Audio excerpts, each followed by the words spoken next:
My husband called and said, I inherited millions. Pack your things and get out. When I got home, the divorce papers were waiting. I read them, signed without hesitation, set the pen down, and smiled. You'll need all the luck you can get. The call came at 2:14 p.m. on a Thursday. I was elbow deep in a grant proposal for the literacy nonprofit I'd been running for 6 years. The kind of work that doesn't pay well and doesn't impress anyone at dinner parties, and that I did anyway because I believed in it. My phone buzzed on the desk. Thomas. I picked up on the second ring because I always picked up for Thomas. I inherited millions, he said, just like that. No greeting, no build-up. His voice was the voice he used in meetings, measured, declarative, slightly above the room. Pack your things and get out. I sat very still for a moment. Outside my office window, 2 kids were chasing a dog across the park. The dog was winning. Thomas, I said, the house is mine, always has been. You know that. A pause, not an emotional one, a logistical one, like he was consulting a list. I'll have someone collect the rest of your things by Friday if you're not done by then. The line went dead. I set my phone face down on the desk. I finished the paragraph I'd been writing. Then I saved the document, closed my laptop, and drove home. My name is Nora Callahan Briggs. I'm 41 years old. For 11 years, I was Thomas Briggs's wife, and I had been waiting for this moment for exactly 94 days. Let me back up. I met Thomas at a fundraising gala. His company was one of our donors, which in retrospect tells you something about the power dynamic we started with and never quite escaped. He was handsome in the way of men who have always known they were handsome, confident, funny in a sharp, controlled way that could pivot to cutting if the room shifted wrong. I thought it was intelligence. It took me years to understand the difference. We married after 2 years of dating. I kept my career, nonprofit work, community development, a small organization called Read Forward that I'd helped build from a 3-person operation to a staff of 22 and an annual budget of $1.4 million. Thomas worked in commercial real estate. He made real money. He was quietly, persistently dismissive of what I did. Not cruelly at first, the way you're dismissive of a hobby that's gotten out of hand. It's good that you have your project, he used to say. My project. The red flags were always there. I rationalized them the way you do when you're inside something. When the thing you're rationalizing is also the thing that makes up your entire daily life, and you are not, frankly, ready to blow it up. He controlled the finances. I had an account for personal expenses, a generous one, and I told myself that was normal. Lots of couples operated that way. He made decisions about the house unilaterally and framed it as taking things off my plate. He had opinions about my friends, delivered as observations, and slowly I found myself seeing those friends less because it was easier than navigating his observations. I told myself it was nothing. I told myself we were fine. Then, 14 months ago, I noticed the phone. It started small. He'd always been private about his phone. That was normal. He was in business. There were deals that required discretion. But there's a difference between professional privacy and the particular kind of alertness that comes over someone when their phone is near and another person enters the room. I noticed the angle shift, the screen dart, the way he'd step out to take calls he used to take in front of me. I told myself it was nothing. Then I found the hotel receipt. It wasn't dramatic. No lipstick, no perfume. Just a receipt from a Marriott in Columbus, Ohio, from a weekend Thomas had told me he spent in Chicago at a conference. I found it in his jacket pocket while I was organizing for the dry cleaner. The name on the receipt was his. The dates were the dates he'd been gone. The conference in Chicago had been real. I checked. His assistant confirmed he'd attended Thursday to Saturday. He'd been back by Sunday afternoon. The hotel receipt was for Monday and Tuesday, 2 extra days, in a different city, charged to a card I didn't recognize. My hands were very steady when I put the receipt back in his pocket. That frightened me more than the shaking would have. I didn't say anything, not because I was afraid, or not only that, because something had shifted in the back of my mind. A quiet voice that said, wait, look first, understand what you're actually dealing with before you move. So I waited, and I looked. The woman's name was Kara Sutton. I found this out not through any dramatic investigation, but through the patient, boring work of paying attention. A name that appeared in his calendar, lunch with CS, more frequently than client lunches typically appear. A florist charge on a credit card statement I happened to see. The particular quality of his distraction on certain evenings, present but elsewhere, like a radio tuned to a frequency I couldn't hear. I did not confront him. Instead, I made an appointment with an attorney. Her name was Margaret Dyson. Family law, 23 years of practice, with the specific unsentimental clarity of a woman who has sat across from thousands of people in the worst moments of their lives and has learned to help them think anyway. Her office was on the 14th floor of a building downtown, and I remember looking out her window at the city while she reviewed the information I'd brought her and thinking, I built a life here. I built something real. Tell me everything, she said. I did. She listened without expression. When I finished, she set down her pen and folded her hands. You're being careful, she said. I'm trying to be. Good. She paused. I need you to continue being careful. Don't confront him. Don't move money. Don't give him any indication that you're preparing for anything. Can you do that? Yes, I said. There's something else, Margaret said carefully. You mentioned his father passed away recently. 8 months ago. Heart attack. And the estate? I don't know the details. Thomas handled it. He said it was complicated. She looked at me steadily. I'd like to have a forensic accountant review whatever financial disclosures we can access before he makes any moves. I nodded. In the meantime, she said, document everything. I went home and started documenting everything. The forensic accountant's name was Robert Cawley, CPA, certified fraud examiner, 15 years doing exactly the kind of work where someone needs to know where money went and why the story doesn't add up. Margaret referred him to me. He was quiet, methodical, and had the specific patience of a man who understood that financial fraud is rarely theatrical. It's mostly just paperwork if you know where to look. He found the offshore account in 11 days. Not a massive sum by the standards of Thomas's business. $340,000 moved in 3 transfers over the past 14 months to an account in the Cayman Islands registered to a holding company with a name that meant meant nothing. LCH Investments, LLC. This isn't unusual for commercial real estate, Robert told me over the phone. He had a careful, neutral voice that I appreciated. But the timing is... The timing? The first transfer was made 6 days after his father's estate was opened for probate. I sat with that for a moment. His father left him money. A significant amount, based on what I've been able to pull from public records. The estate is still in process. There are assets being liquidated, but the preliminary valuations suggest we're talking about something in the range of $2 to $3 million. I stared at the wall. He's moving it, I said. It appears so. Before the divorce, he may be planning. He was planning this before I even knew it was happening. That's what the timeline suggests. I thanked him and ended the call and sat in my car in the parking garage outside my office for about 6 minutes, just breathing, not crying. I wasn't at the crying stage yet. I was at the other stage, the one that feels like cold water, the one where everything becomes very clear and very still and you understand precisely what you're dealing with. Thomas had been planning to leave me. He had a woman. He had money he was hiding, and he had been moving pieces into position for over a year while I brought him coffee in the morning and asked about his day, and went to bed next to him every night believing that the distance between us was something that could be closed. I called Margaret. We need to move faster, I said. I know, she said. I've been watching the estate filings. He's about to receive a large disbursement. How large? Final accounting isn't complete, but Robert's preliminary estimate is $2.1 million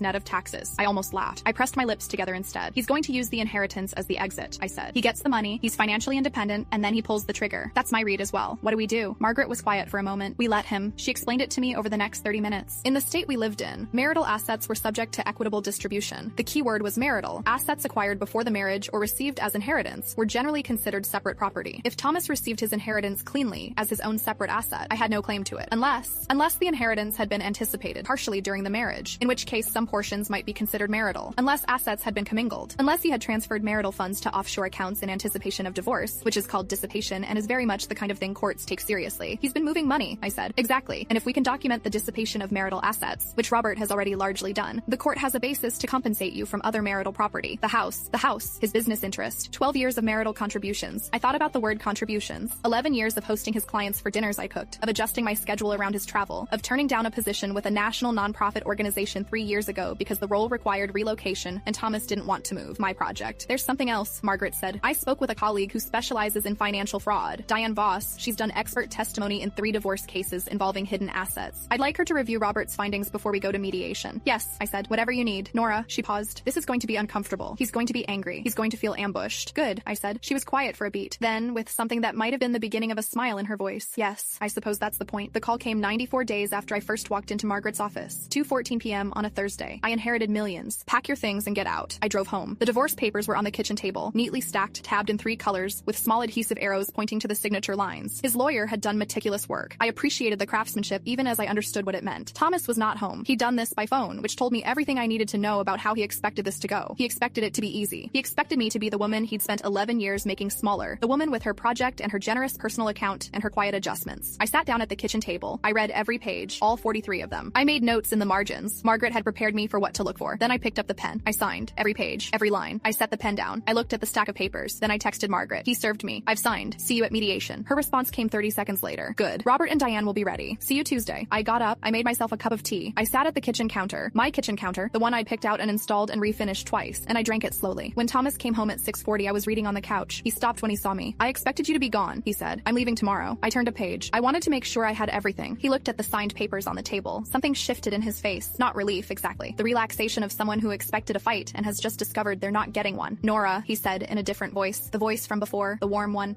This doesn't have to be. Thomas. I looked up at him. You'll need all the luck you can get. He frowned. What does that mean? I smiled. See you Tuesday. The mediation suite was on the 9th floor of a building near the courthouse. Neutral furniture, neutral walls, a long table that was designed to be nobody's territory. Thomas arrived with his attorney, a man named Preston Lyle, junior partner at a large firm downtown, who had the specific energy of someone who believed strongly in his own presence. Expensive suit, confident stride. He set his briefcase on the table with a sound that was meant to establish something. Thomas was wearing a tie I'd given him for his birthday 2 years ago. I don't think he remembered that. Margaret sat beside me. Across from her, Robert Polly, gray suit, reading glasses pushed up on his forehead, a folder in front of him that was 3 inches thick. Beside Robert, Diane Voss, expert financial analyst, 12 years of forensic accounting and expert testimony in 14 divorce proceedings, with the specific stillness of someone who has been in rooms like this many times and is never nervous. Thomas looked at Robert and Diane and then at me. A flicker of something, not quite alarm, not yet. Preston Lyle opened his folder. Given my client's recently acquired inheritance and the existing asset structure, we're seeking a distribution that reflects... Margaret slid a document across the table. Preston stopped talking. It was Robert's full report. 47 pages, tabbed and indexed, with every transfer documented. Amounts, dates, destination accounts, cross-referenced against marital financial records. LCH Investments, LLC was on page 4, with a footnote that identified the Cayman Islands account and the 3 transfers totaling $340,000. Preston looked at it. His expression didn't change, but something behind it did. Thomas picked up the document. He read the first page, then the second. Then he set it down and looked at me. Nora, the dissipation of marital assets is documented in full, Margaret said. Transfers initiated 14 months ago, 6 days after the estate was opened for probate. Our position is that Mr. Briggs anticipated and planned for this divorce well in advance of serving papers, and systematically moved marital funds offshore in anticipation. That's a significant claim, Preston said carefully. Diane, Margaret nodded. Diane Voss opened her own folder and walked through the numbers with the unhurried precision of someone who has done this in courtrooms and is not intimidated by conference rooms. She named every transfer. She connected every date. She explained in terms that required no legal training to understand exactly what the timeline showed and exactly what it meant. Preston leaned over and said something quietly to Thomas. Thomas shook his head. I'd also like to note, Margaret continued, that we have documentation of the inheritance's anticipated value during the marriage, and that certain estate assets may be subject to marital claim based on actions taken during the marriage to manage and maintain the relationship with the decedent. She paused. Specifically the relationship between Mrs. Callahan Briggs and her father-in-law, which she maintained independently and consistently throughout the marriage. Thomas looked up sharply. What? Your father? I said quietly. His eyes stayed on me. I drove him to his appointments, I said, for 4 years. When you were traveling, which was often, I brought him groceries. I called him twice a week. I was there the night he fell and we had to take him to the emergency room, and you were in Phoenix, and I sat in that hospital for 6 hours. I was there. I held his gaze. He told me once that he didn't know what he'd do without me. He said it more than once. Thomas's jaw was very tight. We're not claiming the full inheritance, Margaret said. We're claiming equitable distribution of marital assets, compensation for the documented dissipation, and an adjustment that reflects 11 years of contributions, financial and otherwise, to this marriage. Preston Lyle was writing on a legal pad. He stopped writing and looked at Thomas. I'd like a moment with my client. Of course, Margaret said. They stepped outside. I sat back in my chair. My hands were in my lap, completely steady. Robert caught my eye across the table and gave a small, professional nod that communicated nothing, and somehow communicated everything. Margaret leaned close. You okay? Yes, I said. He's going to be angry. I know. He's going to say you ambushed him. I know that too. She looked at me for a moment. You did everything right. Preston and Thomas came back 10 minutes later. Thomas sat down. He looked at the table, not at me. The confident stride was still there. That kind of posture is muscle memory, but something behind it had gone quiet. My client would like to propose a settlement figure, Preston said. The number he named was significantly higher than what Thomas had originally intended to offer. It was not the number Margaret had prepared to accept. It took 3 more hours. At the end of those 3 hours, we had an agreement. The house, Thomas could keep the house because I didn't want it. Not anymore. Not that version of my life, but a clean, fair cash settlement that reflected the dissipation, the marital contributions, the 11 years. Enough to fund Read Forward's operating budget for 2 years and still leave me standing. Thomas signed the final page. He stood up, buttoned his jacket, and looked at me across the table. You planned this, he said. You planned yours first. His mouth tightened. It didn't have to be this way. No, I agreed. It really didn't. Preston put a hand on his arm. Thomas shook it off. The same gesture exactly as the one I'd imagined in my head for months. The gesture of a man who has realized too late that the room has changed and he no longer knows the dimensions. He walked out. The door closed. The sound it made was very small and very final. There's an epilogue. There always is. 6 months later, Read Forward launched a new after-school program in 3 additional counties. We hired 4 new staff members. I stood at the ribbon cutting for our new downtown location, a real space, not a borrowed church basement, and shook hands and gave a small speech and meant every word of it. Thomas and Kara Sutton moved to Charleston. I know this because mutual acquaintances mention it occasionally, the way people do when they're testing whether you care. I don't particularly. I hope he's happy. I mean that without irony and without warmth, just the distant, clean neutrality of someone who has fully let go of a thing. Margaret Dyson sent me a bottle of wine when the settlement cleared. The note said, "You stayed calm when it mattered. That's why you won." I put the note on my refrigerator. I still look at it sometimes. Robert Colley's forensic report was eventually shared with the IRS. The offshore account turned out to have reporting implications that Preston Lyle's firm had apparently not fully considered. I didn't initiate that referral. Margaret made a call she was ethically required to make. What happened after was between Thomas and federal disclosure requirements. I don't lose sleep over it. The thing I think about most actually isn't Thomas. It's a Tuesday afternoon, about 8 weeks after the settlement, when I went back to the probate records to understand the full picture of Thomas's father's estate, out of professional curiosity, or something like it. Walter Briggs had written a note, not a legal document, just a note, handwritten on plain paper, found with the will and entered into the probate record as a personal statement. The attorney had read it at the estate proceedings, which Thomas had attended alone. Margaret got me a copy. Walter had written about the visits, the appointments, the groceries, the phone calls, 6 hours in an emergency room while his son was in Phoenix. Nora made me feel like I mattered to someone, he wrote, not because she had to, because she chose to. I want that acknowledged. He'd left a separate provision in the will, a small one, a personal bequest, specifically to me. Thomas's attorneys had quietly buried it in the probate complexity. It was one of the things Robert had found, not a fortune, $40,000, with a note that said, "For Nora's work." She knows the kind I mean. I sat with that document for a long time. Thomas had thrown away 11 years and a marriage and whatever good thing we might have salvaged, for money, and for a woman, and for the particular blindness of a man who looks at someone and sees only what they've always let him see. His father had looked at me and seen what I actually was. I donated half of the $40,000 to Read Forward's literacy fund in Walter Briggs's name. The other half I put toward a down payment on an apartment with big windows and a kitchen I chose myself. The morning I moved in, I made coffee and stood at the window and looked at the city. I'd built something real here. I still was.